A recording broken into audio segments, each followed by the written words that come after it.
All right, welcome, ladies and gentlemen, to what are we now? Episode 20 of the ETI podcast. Yeah. Today we have the man behind the kit, Mr. Herb Bennett. You may know him from Aviscerus, Wrath of Fenrir, Doomcave, Woewarden, and Nucleust. In other words, the entire Perth metal scene. The other half much, that yeah. Granger's not doing. Yeah. He's also a tattooist by day, That's right. drummer by night. Yes.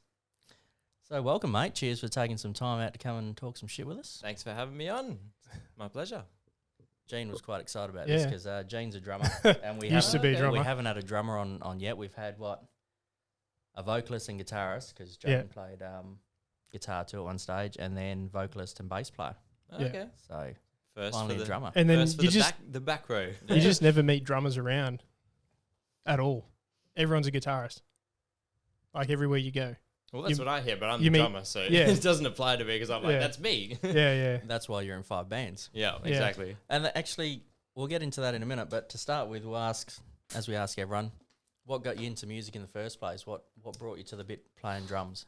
I don't know. Tough question. I got my first drum kit when I was 12, like Yep. in between school, sort of primary school and high school break type thing, and just took a natural sort of liking to it. My dad's always listened to the old rock, sort of AC/DC, Deep Purple, that type of stuff. And I suppose maybe having that around as a kid sort of sparked something. But there was no specific real point where I decided I wanted to do it. Just kind of Just happened naturally. Yeah, kind of played around with the drum kit Sweet. and kept doing it for 15 years. That's always good. What got you into metal? Well, my mum used to listen to like hard rock, sort of Nickelback, Incubus type of thing, and Hard like rock. I know we're not allowed to say those words on this type of show, but Nah, it's all good. and yeah, I guess that's just the natural progression thing. My first album was a Korn record, See You on the Other Side, Wow. and followed by a Slipknot album, and then kind of went the natural path of So which Lamb of God, Devil Slipknot Driver. album was that then? Subliminal Verses. How old are you? I'm 27. Explains it. Yes, so Right. that was the time that they Yeah, sort of because came out. we've talked Yep. about this before, where like Slipknot for us was a self-titled. Yeah. Yeah. And just like Korn was a self-titled, but we're old cunts now anyway. you Yeah, know, yeah, so- yeah. Then I went backtracked and got Yeah. into all those as well. Yeah. Sweet. Jeez. Fucking bit of Lamb of God too, you were saying. What do Yeah. you think of the newer Lamb of God? I didn't mind the last album actually. I thought that was better than like the last couple before that. Yep. But they kind of just not really pushing a lot of boundary. Like Yeah. the clean vocals was like, not for everyone, but at least it was something different. I Yep. could respect that they're not just putting the same album out over and over again. Well, guitar-wise, they are really putting the same Yeah. album out over and over again. True. But yeah. Maybe they're just getting old. Yeah, we Changes all the get old, music. mate. Yeah. Everyone's perspective changes. Motivation it. changes. Inspiration changes. So talking about inspiration, did you have any inspirational artists that you looked up to? I'm sure I did. I'm just bad at remembering these things. I always liked Joey Jordison as a teenager growing up, like having, Yep. like I said, the Slipknot being one of my first albums. That always got into that, and just like I don't know, I never really had like a super idol. I sort of like kind of went towards the more like drum guys like Thomas Lang and Dave Weckl and all the like. Beautiful. I was amazing- actually just going to Yeah. say, do you have a favorite drummer, or do you know of other drummers than metal drummers? Yeah. I'd So- probably know more other drummers than metal Metal drummers, drummers. yeah, cool, Because I cool. sort of get right into all the Marco Miniman and Yeah. Virgil Donati and Yeah, he's all a those freak, though. guys. Yeah. Seen him twice. Crazy. Yeah, right. So this is all Chinese to me. I wouldn't have a clue who any of these people are. A lot of them are just independents. Yeah. They'll play what they get paid to play for and write who they need to write for. So, Fair enough. Do everything basically. whereas everyone knows Lars Ulrich. Unfortunately. Mm. Yeah, and my opinion of that is like, we'll get over it. He's old. He's obsolete. But then everyone also knows Joey Jordison. Mm. And for those who aren't, like, they're two big names. Like even the average person would know those names most likely. Yep. But then you look at Lamb of God, not too many people know who Chris Adler is.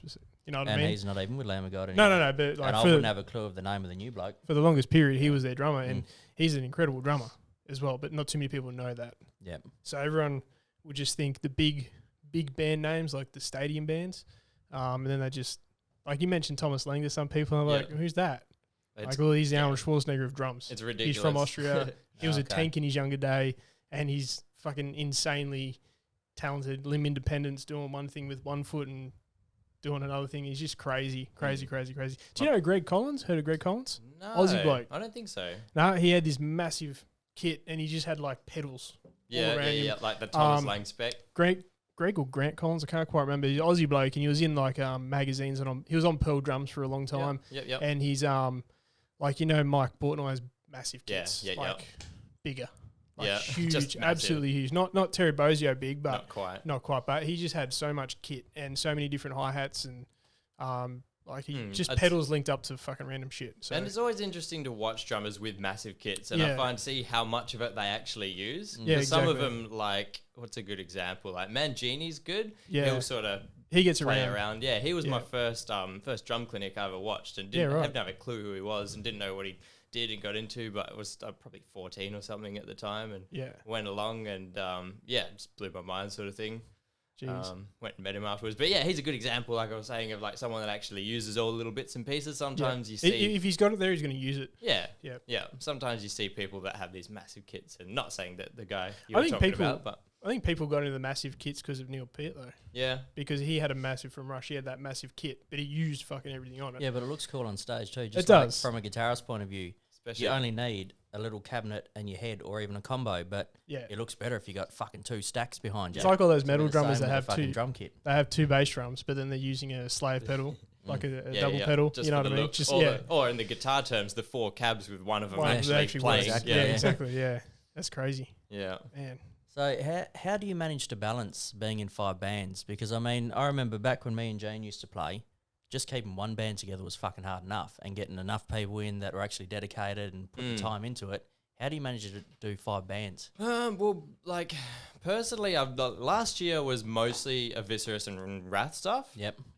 So I kind of just had the 2 to focus on. Then we were doing the odd Doomcave jam here and there, just slowly kind of putting it together and sort of learning all the songs, getting up to scratch. And then when I got asked to fill in for the Woewarden stuff and the Doomcave stuff was coming closer to actually playing, I kind of was like, oh, maybe we should have a little bit of a break with the other 2 just for a month or 2, and sort of so I can focus on that a little bit more. And just while I'm learning them initially, I think it's all right. Once you've like got it all down, you've had some jams, it comes back pretty quick for me anyway.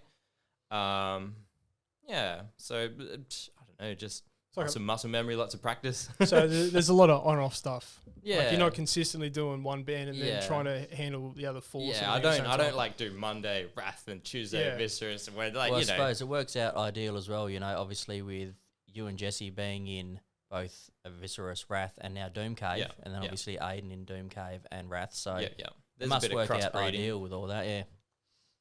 Yeah, if you could pick one, shit going on, I suppose. If you could pick one, don't make me say that. Don't answer that question. The poor bloke would go home and get sacked from the other 4, and then the other ones won't want him either.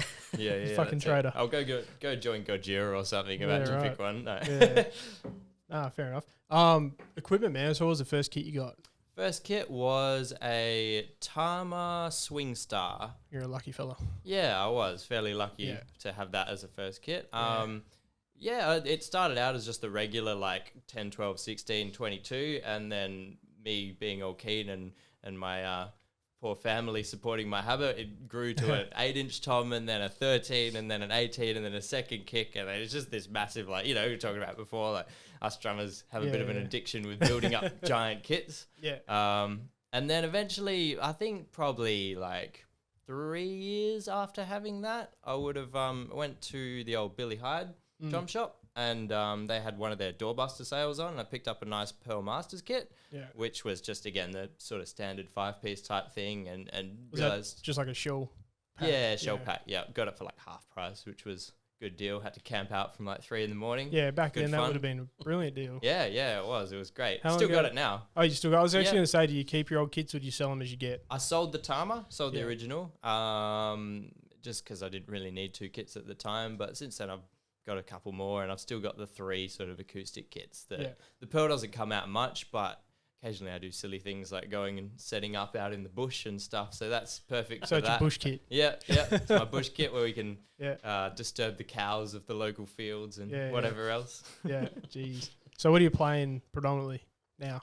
It goes. I've got a DW Collectors and the Tama Star Babinga. It kind of goes between the 2. Jeez. Most of the time I won't bring the Babinga out for gigs because it's like I don't want it to get fucking wet. You and often lend your kit to the rest of the bands as well, don't you? Depends. I've noticed a few gigs. There's always the Aviscerus logo on there. Yeah, I'm quite happy to bring mine out, and then I'm comfortable, and everyone else gets to play a nice kit, and everyone enjoys it. some gigs we've been to, and I get why people take trash kits to gigs, because they just get sort of tossed around, and there's not enough space and everything for everyone to have all their gear there. But you see some bands. And you look at their Instagrams, and that's the only kit that person has, and it's just like an old, like back when Dixon was a basic budget drum kit. Yep. So it's actually nice to go to a gig where everyone's playing generally nice guitars and nice basses and all that sort of shit, and actually see a nice kit up on stage. I appreciate that. You don't, because you're like, what the fuck's that? It is. Then it I can't see from here to the stage like anyway. Because pillows. No, at that point. So good. So in terms of size now, you've got a pretty modest kit anyway, don't you? You don't have a huge kit on stage. Yeah, it varies a bit depending on what I'm doing. Like, I think you should be able to play anything on, like, hat, ride, 2 crashes, and a China if you need to. You have 2 hats, don't you? You have the one on the left and the one in front of you. I did last night for probably the first time, I think, ever. I've brought the double hat sort of thing going. Just because there's like blasts and shit, it's a lot easier to have that hand over there, hit the accents. I can hit different rather than having to like shoot out for that crash, shoot out for that one. And that's the only thing I would have added. And I always wanted was an auxiliary hi-hat. Yeah. Because I used to have the hi-hat, 2 crashes, a China and a ride. Yep. And I always wanted just that secondary hat. It's never too late, mate. Why don't you let this bloke talk you into buying a drum kit? I think I'm already talked into it. I just got to get the money. Trying to convince him to buy a drum kit again for so fucking long. I've actually been looking on the market. I'm thinking because I don't want to spend the money on a Babinga or collectors straight away.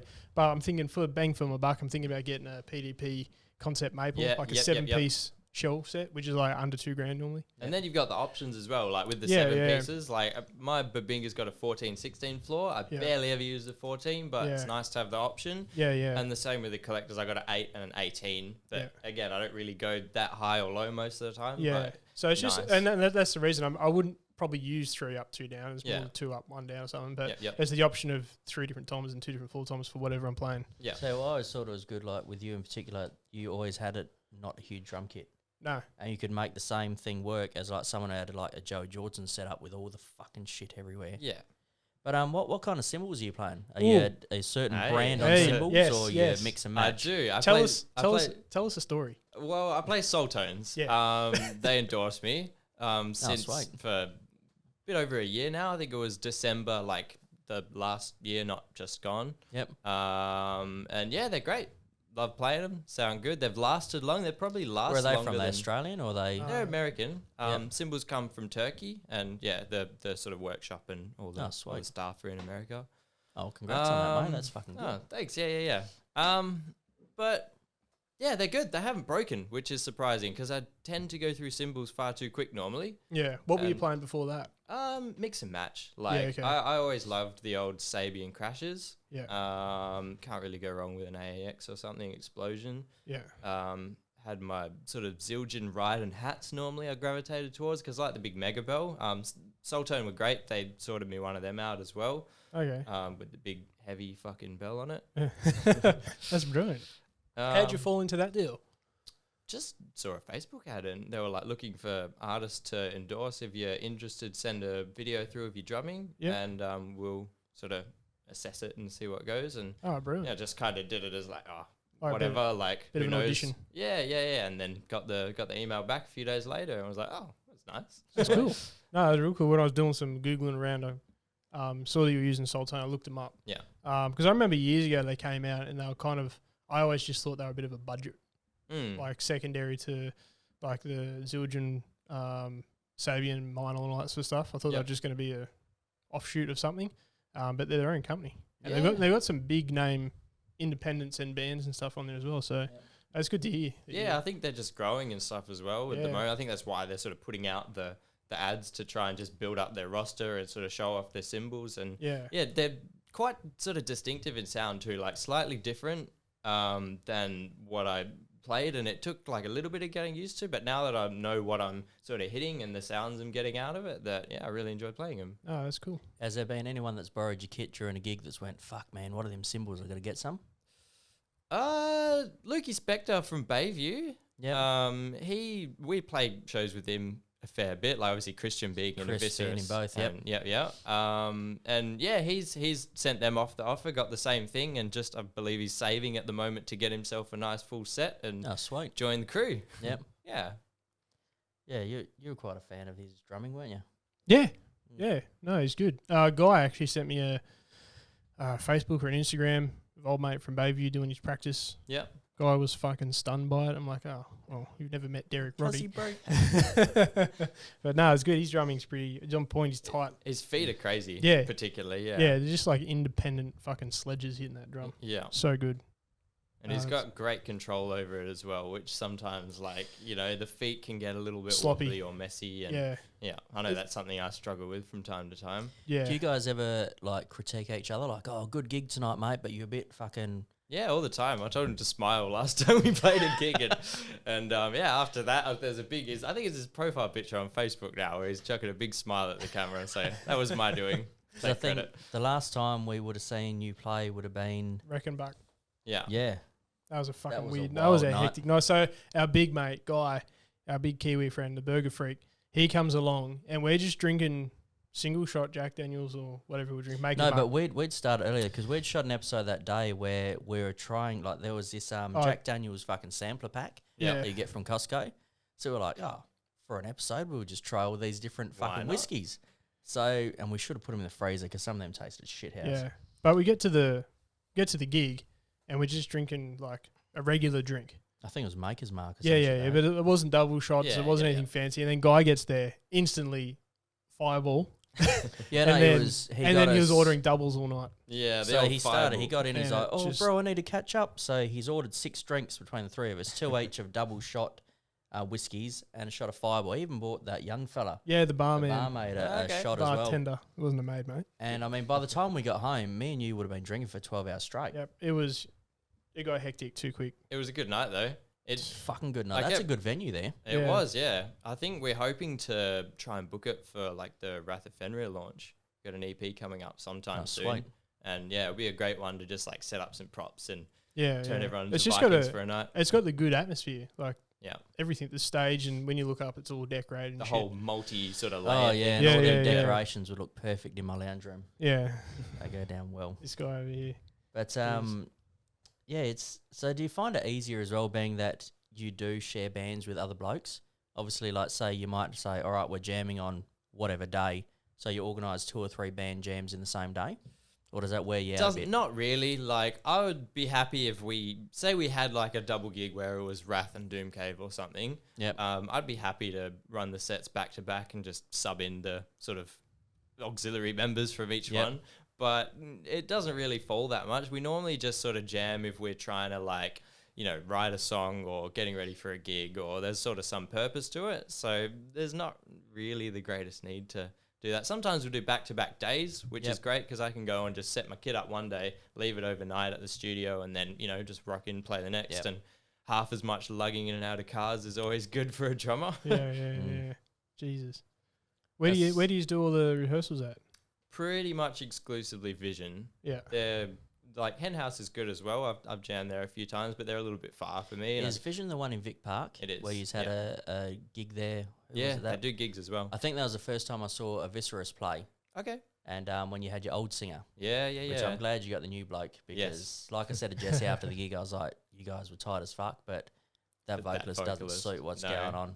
He's a rapper, and it was kind of just, we were a little bit desperate. We hadn't had a vocalist in so long. We had all this music. We wanted to play gigs. We wanted to do something. And he was like, I'll give it a go. So we got him in and tried to sort of trade him up and stuff. And then in the end, he just ended up sort of clashing with Christian a little bit and sort of left. I don't know whether it was on his own terms or he got kicked out or whatever. I try to stay out of all the band politics, but as drummers do, a lot more happy with Cody. Cody's awesome. And his vocal range too, like, because I was told a few times, you got to check out Cody's site, because the issue with me getting the gigs is when I have the kids, I can't get a gig. Like, when I was saying to Gene the other week, we want to check out All This Filth, because I've seen them years ago. Yep. But every time they play, they're playing on the same night I've got the kids. Yeah. It happens every fucking time. Oh, it's magical, isn't it? And so when I finally got down to an Aviscerus gig and saw Cody for the first time, I was like, fuck, he's the bloke for you guys. Yeah. It was funny, actually, how I met Cody.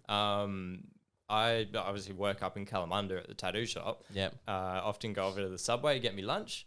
And he lives up in Les Murdy, so he went into the Subway. Obviously, no idea who he was, and he was like, I was wearing like a Whitechapel shirt. He's like, "Oh, cool shirt, man." I was like, "Oh, thanks, dude." And it was literally 2 days after Sam left or got kicked out or whatever happened there. Yep. And I was like, "Do you play any instruments or anything?" Just sort of spark up conversation. And he's like, "Oh, a little bit of guitar, and I like doing vocals and stuff." I'm like, "Oh, do you want to be in a band?" We just have to be looking for a vocalist. Yeah, and I was like, I'm in a band, and we lost our vocalist a couple of days ago, and he was like, "Oh yeah, like super keen, super happy." Perfect time to be at Subway, mate. It's crazy, isn't it? Yeah, always look back at that and think, yeah, what if I didn't have lunch at that time that day? Yeah.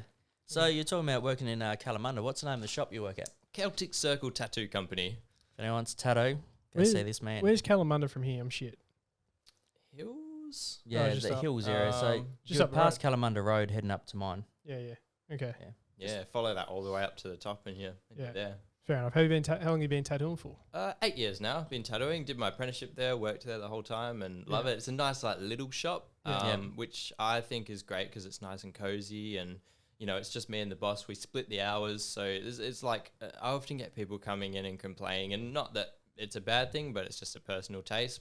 But they don't really like going in and getting tattooed where there's 6 artists in the same room. Everyone's working. The artists are talking to each other, and the customer might be getting ignored or like. Yeah, I know. You know what I mean? It's just like I've seen that in shops before, and even worse. One particular shop that I'm not going to mention, sitting in there, and one tattoo artist had an issue with the other one.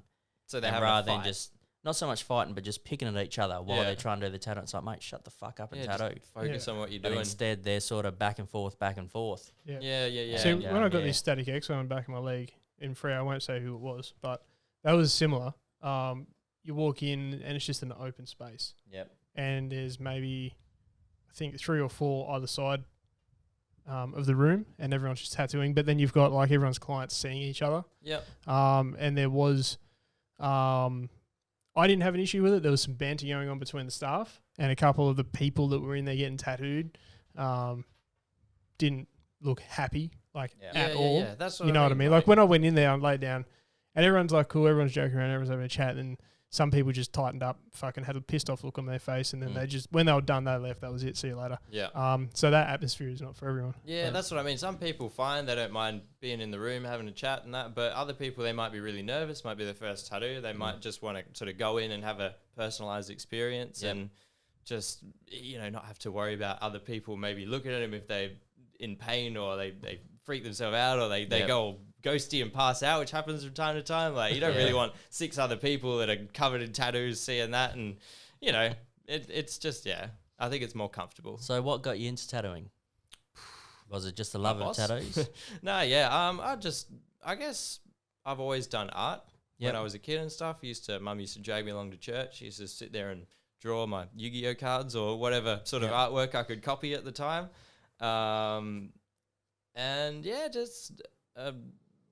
Didn't really know what else I wanted to do really, and thought that maybe tattooing would be a good way that I could do art as a job and make money from it, where it's not like something like painting where you're painting all the time and trying to sell them off, and it's still a little bit like that because you got to get all the jobs in. If you don't get jobs, you don't get paid.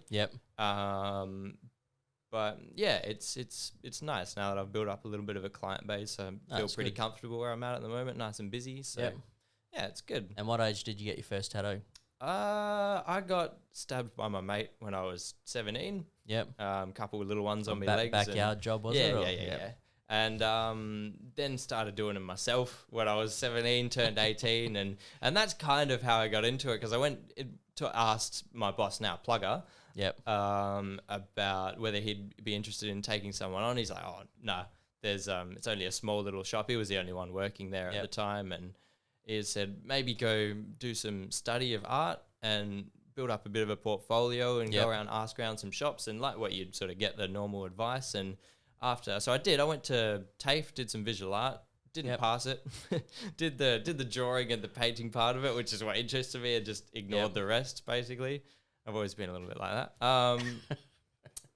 But went and got tattooed from him a few times after that. Started working on my arm, and he kept seeing these little ones popping up on my legs. Yep. And he's like, "Are you doing one of those at home?" I am. And I was like, "Oh, I might be." Yeah. I was like messing around, having some fun. He's like, "Oh, well, would you be interested in maybe trying out a job here? And if you stop messing around at home and stop doing that silly shit," I was fuck yeah, jumped on like it. Like an eBay kit or something, was it? Yeah. I've still actually got one of the machines I used to use, which is fine. I just sort of tuned it up. I think I might have swapped out a couple of the springs and that sort of thing. Yep. But if you know how to use it, it still works. That's my backup shader. Yep. But got a nice rotary now, which is a little more gentle. Yeah, we'll have to have a chat about some tattoos after we finish this, because I'm keen to get some more work done. Yeah, I like doing work. No, you're going to pay for those drum heads and drumsticks that other people steal anyway. It's not cheap. Not looking at you, bro. Not looking at anyone. Fucking people. Just back on music. Are you an educated drummer, or are you a self-taught drummer?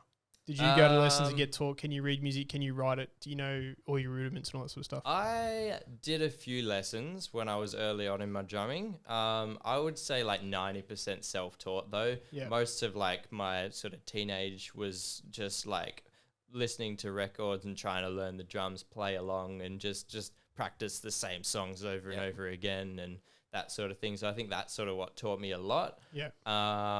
I then later on kind of learnt how to, I can't sight read, but I can sort of sit there and work out what something is if it's written down.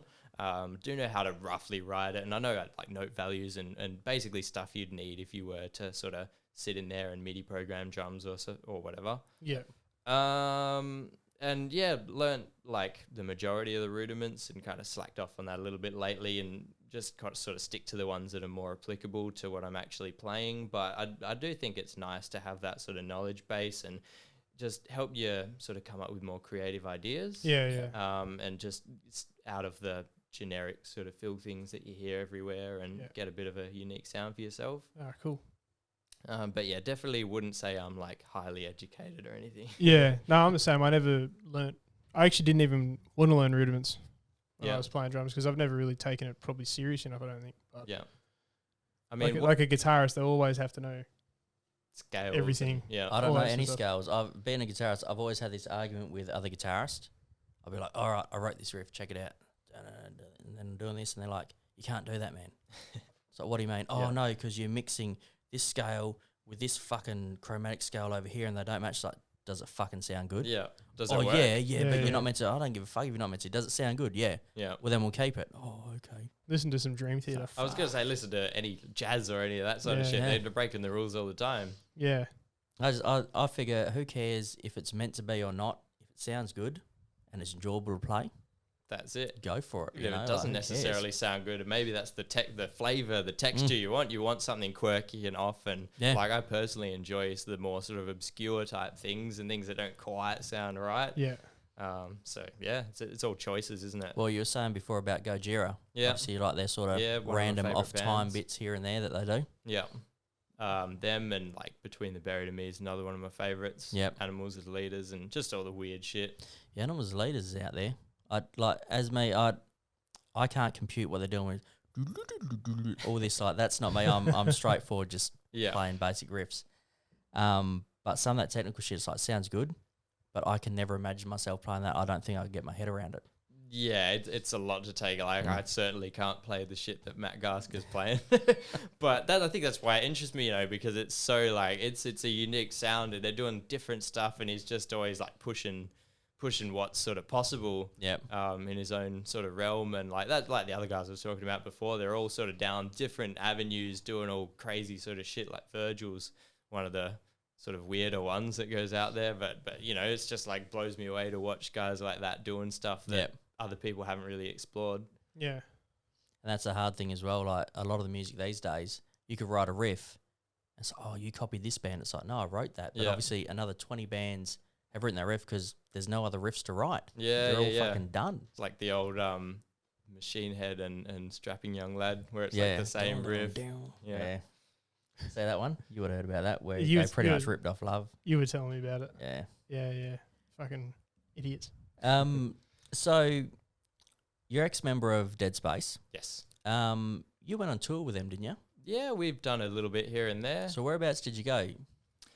Well, the first show I actually ever played with them back in like 2016, I believe, was a festival called Blacken in Alice Springs. Have you heard of that at all? Yeah. Yeah. Yep. Have you been? No, unfortunately not. With 3 kids, it's a bit hard to pick up and tricky go. to get a whole weekend away. It was much. good. It's good fun though. We played it twice, and that was like because obviously I'd never done any traveling or like any traveling outside of music either. Yeah. And so, yeah, just going out to Alice Springs and playing this random show for all these people that I've never met before and massive big pirate ship stage and shit was just way out there. But I was like, yeah, this is cool. And then after that went to Melbourne. We have done a few runs around Australia. We did one where we sort of headlined. Yep. I think played 8 shows or something. Then we did the Satyricon run as well. Yep. Supporting them, which was awesome. We brought Ian, the old amplifier mixer with us, and he just made us sound wicked the whole tour. That was like a good insight into seeing how much like having extra sort of crew members can improve the overall sort of band and show. We've been to Japan.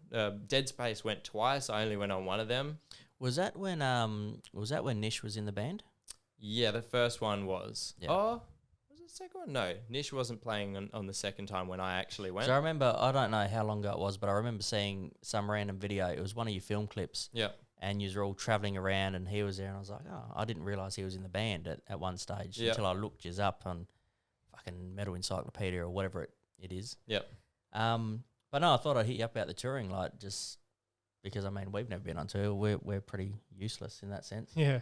We didn't even get out of Northam at some stage because every time we'd organise a gig, someone would quit. Yeah. Right. Yeah. It makes it tricky, doesn't it? It's the problem having Definitely, a band in a small town. There's if someone leaves and you haven't got Perth to try and pluck someone out of quickly, you don't know other bands that someone can quickly cover. Yeah. So I think that was the hardest part, was you'd get 5 of us or 4 of us, however many at the time, ready, and then someone's like, no, see you later. Too much. Yeah.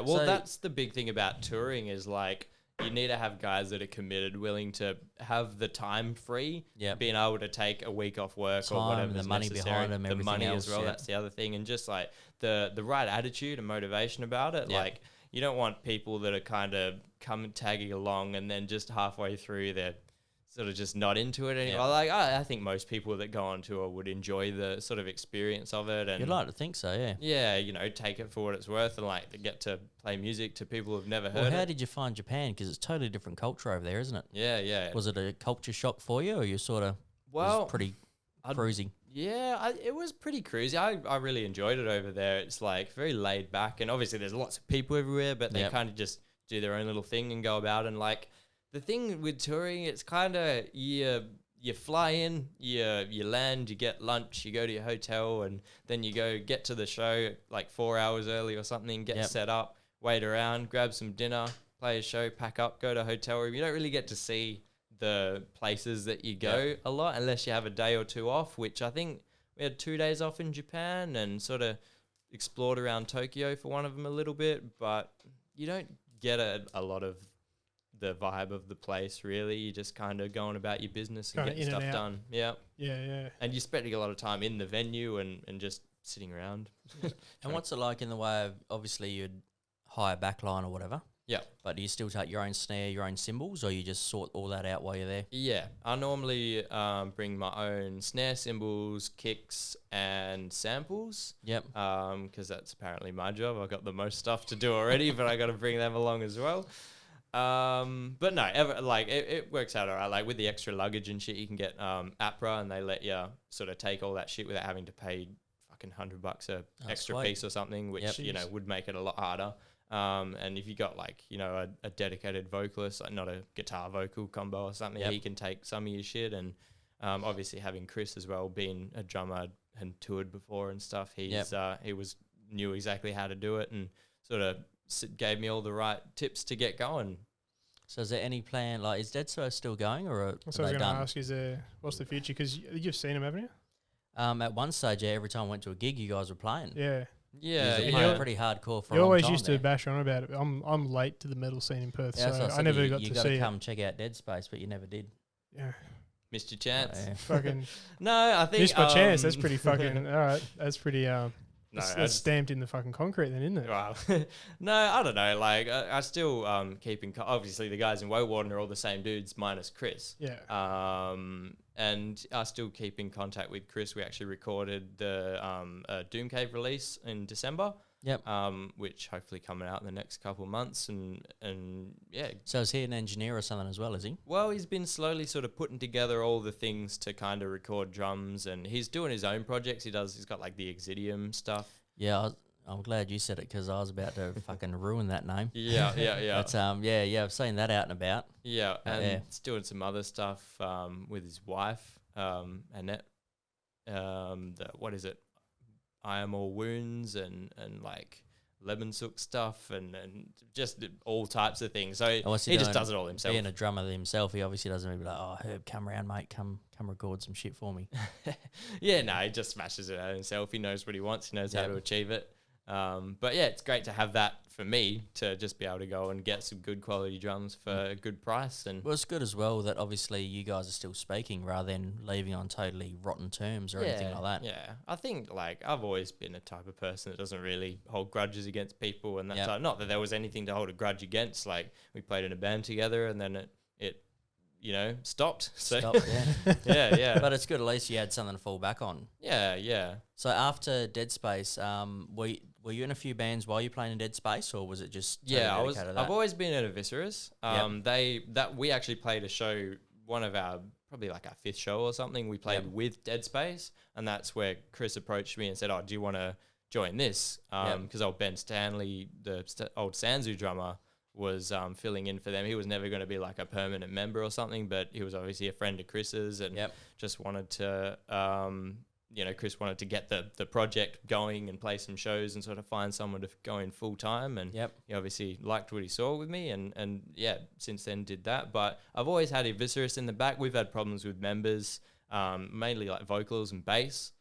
Me and Christian have been in it from the start. We had Matt, the old guitarist as well, but we kind of, like they just used to clash a little bit, like I've heard a few stories behind the scenes about that. Yeah, I was still friends with Matt as well. Still have the odd jam with him here and there, and but yeah, they just don't really work great together in a band. So and I kind of like it as a 4-piece as well.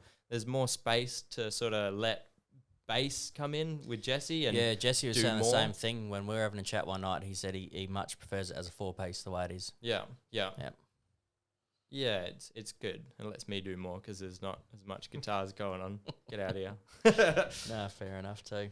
But yeah, then a couple years ago, Simon approached me at a little shindig sort of thing we had about maybe joining Wrath and giving it a go. And initially, because he's the only original member, isn't he? Yeah, he is.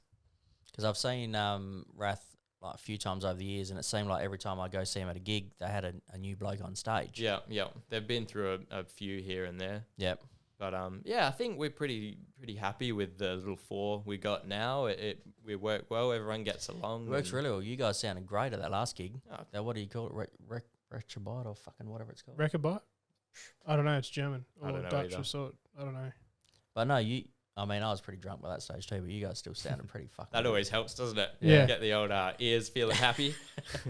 No, but thanks. But no, it was really tight, and it's good as well to see us all up on stage and just getting into it, because I miss doing that.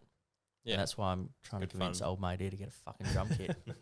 But it's just good to go out and see a gig, and then also because I love Aviscerus, and now that I'm listening to Wrath more, I'm loving Wrath. So it's good that you guys usually play together, because like fucking 2 good bands in one night. Yeah, fucking we don't mind. Easy. I don't mind doing the double and making it easy. And then usually you guys have Bayview on there as well. Yeah, so that's it. Yeah, sharing gigs. More bang for the buck. But at the same time, like I would say to the guys, I don't want to play the same gig with the same 4 or 5 bands over and over again. It's good to mix it up, have some different sort of bands on the bill. Definitely, and keep things sort of fresh and interesting. Talking about fresh and interesting, how did you come about joining Nucleust? I got the message from Max initially saying that they didn't have a drummer and would I be interested at all. And initially I was kind of, I don't know, man. Like I've got a lot on my plate at the moment and kind of busy. But I'll give the songs a listen and see how it go. And They sent me the EP. Yep. Forget what it's called, but iEmotion. That's the one. You could cut that in post, right?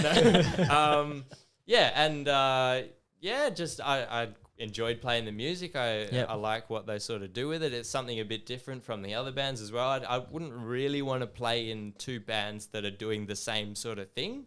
And that's you're all over the place, aren't you? Because Nucleust is, I suppose they call them metalcore. Yeah. But rather genty at the same time. A little bit of gent in there. Then you've got your Viking metal. Yep. You've got, that groovy metal that you're doing with Aviscerus. Yeah, Aviscerus is the hard one to put into a sort of a category. I see it more as groove metal because you're always fucking grooving out. That's the thing. It's got to feel good. That's kind of always been the rule. Just do whatever we want, but it's got to be fun and it's got to feel good. Yeah. And then obviously the Doomcave and Woewarden's both kind of in the black metal realm. I haven't seen Woewarden yet. Yeah, okay. But I'll have to come check these out one night. Yeah. I'm looking forward to actually while we're here, next week, which by the time this releases will be tonight, and Doomcave's debut show. Yes, come on down, check us out. It'll be fun. Give us a quick spiel about it, mate. Where is it? What time? Lucy's Love Shack, Friday. I don't even know what time we're on. Yeah, tonight, apparently. Yeah, because this will be released next Friday, by that stage it'll be tonight. Yeah. I'm hoping to make it down. Yeah. That would be good to see. I loved everything Aiden did when he was singing in Septillion. Yep. And so I might be wrong, but I just assumed that whatever material he had ready to go for Septillion ended up being what Doomcave became. But I could be wrong. That's what I assumed. Nah, he's had Doomcave as a bit of a side project of his own sort of solo stuff. Yep. For a couple years now. I think the first release was 2018. Yeah, it was a while ago. Yeah, and he's kind of just banged out albums. Like he can't keep himself not busy. I really loved the first album. Yep. I haven't heard much of the second album. Okay. But I loved what he did with the first album. I personally think the sound's kind of matured more as the albums have progressed. We'll have to check out the next album a bit more. The first one initially because I got all three full lengths at once. Yep. And so initially the first one was like, there's some cool riffs on there that kind of grabs me, but it kind of got a little bit more stale quicker. Yep. And the newer stuff's I think it's more to sort of delve into, a bit more sort of better songwriting and just a little more sort of density to it. So did you get to come in and rewrite your own drums, or did you just play what he programmed?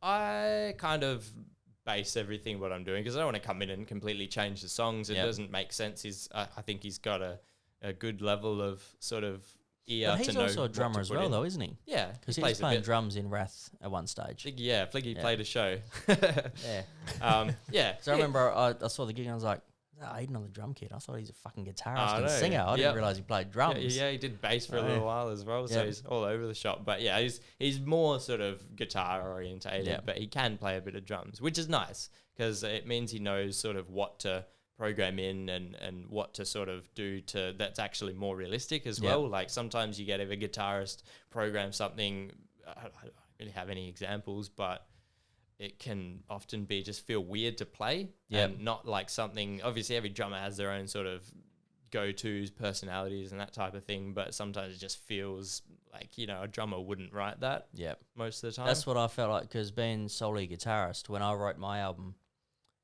I programmed all the drums. Yep. And I listened to bits and it's like, but what would a drummer do here? Mm. And because I was going to get Dan Granger to play the drums on it. Yeah. But then I had a couple of family tragedies that set the whole thing pretty much went on the shelf. Oh, no. And this year I've decided, this year it's now 2021. Last year I decided I'm getting it back happening. And then obviously with this world pandemic fucking happened. So that put it back on the shelf for a bit. But no, I'd be interested to see what a drum would do with it. Because I'm just thinking of it as a guitarist, like, all right, I play this riff. In my head, the drummer's fucking doing this. Yeah.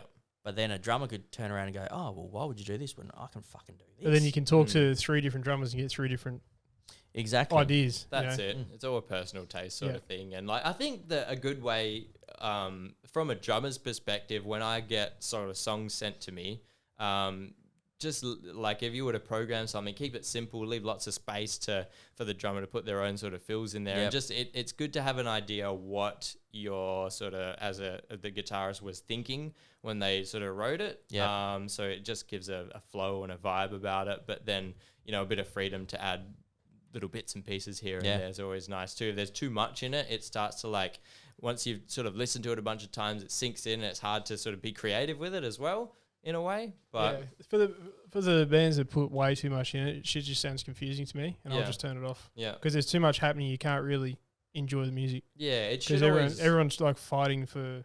Well, I'm better than you, and I'm a guitarist, so I need to be up here, and I'm doing this, and the drummer could be like, well, fuck you, I'm doing something. Yeah. It's just too much going on. Should always be about the song. And yeah. That goes back to the Aviscerus thing, why it's like, it's nice with one guitar, bass, drums now, because we got a little bit more space to put a bit more in without it getting too messy. But then that takes me back to like when I was doing music in high school, the dude who taught like the band part of it. So the school I went to, there's had a one period a week you could get your mates together and you were in a band and you'd pay X amount of fees and all the equipment was there. And you'd learn the basics of what you were doing. Yep. And the bloke that taught that always said, as a drummer, like what you said earlier, you should be able to play with X amount of equipment, which is fairly basic amount of equipment. Because you're playing for the song. You're not writing a song and then everyone's got to come in and join you. So you got to play for the music to complement each other, not just to show off and be a wanker. So that's guitar wanker. That's one thing I liked about, like, you know, when me and you used to play together. Yeah. It's funny because me and him started playing together when we were like, I don't know, 16, 17, shit like that. Because I 17. I'm older than you. You're older, but yeah. And I know it's weird to say, like, we fucking clicked, but we sort of did, to the point where we could play something and other drummers I had, they're like, oh, what are you doing there? Hang on. And they take half hour to work something out, where it's as if I could play something, he knew where I was going with it, and he'd kick into that. But I also played really lazy. I didn't do anything too fancy. No, you were doing complicated shit, but you're looking bored doing it, so you're sort of like I've always said, he reminds me of John from System of a Down, mixed with David from Korn. Right, yeah. Just sort of sitting back, like, playing some good shit, but then grooving along. Like that, but playing Joe Jordison style fucking drums. Yeah, okay. So he's like doing all this, like, oh yeah, chilling. It's like, do a blast. I actually always wanted a drum throne with a little backrest on it, so I could just chill. So but you could get put up on a suspender and spin around. No, just those little backrests, those little lumbar support bars, just so I could sit back a little bit more and just relax even more. I don't know. I find them uncomfortable. Hey, I've played on one before, and it's just like, I like the little tiny seat. I had a big, huge one, but I'm a little guy, so I don't need a big fucking seat. No, I've always wanted one of those. I think it'd be cool. Yeah. But half of that was because the drummer that I looked up to more was the drummer from Korn. Right. Because he's so relaxed and groovy behind the kit. Yeah. And he always had that little fucking back support. I'm like, man, I want one of those. But then I'm like, I could be even more relaxed with one of those. You could get probably a bad recliner drum throne. Fucking, I'll get a lazy boy. Yeah, that's it. Butcher a lazy boy up. And you still play like Joe Jordison on a fucking recliner. You got to be comfy. So yeah, we'll wrap it up soon, but what's the writing process like is it similar in all the bands where you all come in, you jam, or is it mostly, like, say for Aviscerus, for example, do you all write together, or does Chris come in with a riff, or does Jesse come in with a riff, or? They're all a bit different. Aviscerus is the most, like, come in and jam and sort of see what happens, and it's a lot about, like, I've always wanted to keep it that way. Yep. It's all a lot about the feel, a lot about sort of what we sort of happen on the day and what comes out, and just kind of piece a song together. It takes a little bit longer, but I think the advantage is that by the time the song's written, like, everyone knows the song. It's not like it's been written by one person, or it's been kind of loosely put together and you have to kind of learn it, and everyone knows all the ins and outs and it's drilled in, and then when you go to play it, it's like, it's no big deal because it's just second nature at that point. At that point, you're just covering what you've done previously. Yeah, exactly. Yeah. And it does take a little bit longer, but I quite enjoy that, especially for that sort of style as well, where we want to do kind of weird, quirky shit every now and then, and just sort of, whatever. With, like, Doomcave is basically Aiden. Yeah. He just sort of puts the stuff together, and, like, obviously we've only been a full band for like 6 months or something now. Yeah, because I saw he put up some post last week in today's time. Yep. And it talks about how the EP is going to release some of its like rehashed songs that you've rewritten drums to or whatever else, and everyone sort of exactly. And that's what I mean with the current stuff we're doing. He's like puts down the skeleton, and then we kind of come in and put our own flavor on it. Like Jacob will do some stuff on guitar, and and I'll just sort of fill in fills that like because you don't want to sit there and program everything. You just want to get the bare basics down and get a feel for things, like I was saying before. Same sort of thing with Wrath. There's a bit more jamming going on there. Like often Simon and I will just come in and have a bit of a jam and pump something out, and then I'll kind of lay down a quick demo, send it off to him. He'll put the guitars over it, and then we send it off to the rest of the guys, and we'll kind of learn it. Same thing with Aiden as well. He'll kind of have some input there, and Jesse's put down some riffs before, and we've sort of built songs around them. So that's quite a collaborative effort as well. Yeah, and the Woewarden stuff. Yeah, it's all pre fucking done drums, is it? Or? Yeah, I've only recently joined, so I haven't had much of a chance to have too much input there. But just for now, it's just been learning what's there. Same with Woewarden, like only had 4 jams or something in one. So gig, you said Woewarden's pretty much Dead Space, but different singer. Yeah, well, John, who was playing keys for Dead Space for a while, is the singer. Yeah. And then Dan, whose bass is now guitar, and Tommy is the bass, so they kind of swapped over. Okay, yeah. So last time I saw you guys, you still had, is it Shelby? Oh, okay. Yep. Her on bass. Shelby was on bass. So yeah, since then Dan filled in for, I think, from the second Japan tour that I went along with, and then we did Europe. I think we did some stuff in Australia. I can't remember exactly, but yeah, Shelby was there for a few years. Yep. And yeah, we've kind of swapped in and out around, and we got Rod in doing guitars for Woewarden. Yep. Whereas Dead Space, we got Tien's, who I forget his old band. Don't crucify me. Sorry, mate. My apologies. But yeah, I did like a Melbourne show and the tour with him as well. Yep. So it's he was fairly recent before we sort of split. Yep. Anything you want to ask him before we start to wrap it up? No, I got all my nerd shit out at the start. All gear and drum cymbals nerd. And yeah. All right. Good.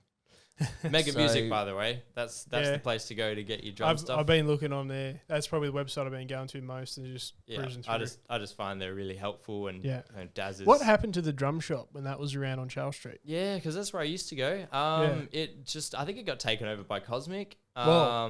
And then Cosmic's good as well. Like they have a lot of things. I think they've rebuilt their sort of stocks and starting to get things going from what I've heard, but I haven't been there in a few years. I bought me Iron Cobra double pedal hi-hat and a bunch of cymbals from the drum shop. Yep. Got ripped off like a motherfucker. Oh, really? Oh, yeah.